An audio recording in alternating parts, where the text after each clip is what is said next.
Let's bring in NBC's chief White House correspondent, Garrett Haake. He's traveling with President Trump at that NATO summit and joins us from Turkey. Garrett, we heard the president say he thinks the ceasefire is over. What happens next? Yeah, you heard that frustration in the president's voice about his belief he can no longer make a deal that the Iranians will stick to, slamming Iranian leaders who just a few weeks ago he was praising as smart, competent, more moderate leaders now in charge of that country. He did say, though, that talks can continue. All of that means that I think we're back where we were in early June, where the president has two bad options. He can try to continue talks with a regime he says he doesn't trust anymore, or he can restart a war that has been broadly unpopular in the United States, try to force open the Strait of Hormuz, force Iran to abandon its nuclear program, all of which risks raising gas and oil prices back up, something the administration is keen to avoid as we get closer and closer to the midterms. So Iran, no doubt, top of mind there at this summit.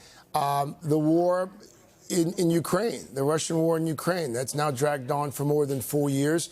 What are we expecting to hear from leaders there about that today?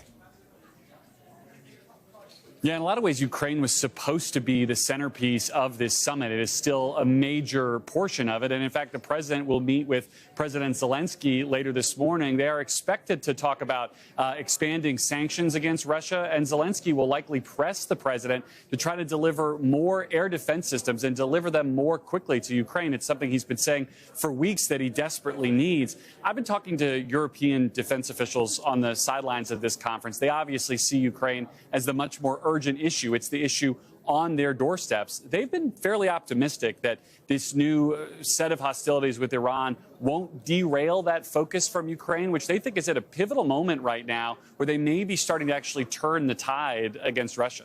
Craig? Our chief White House correspondent, Garrett Haake, for us there traveling with the president. Garrett, thank you. Hey, thanks for watching. And don't forget, you can catch the Today Show every morning on NBC or take Today when you're on the go. Just follow the Today podcast on Apple Podcasts, Spotify, or wherever you listen.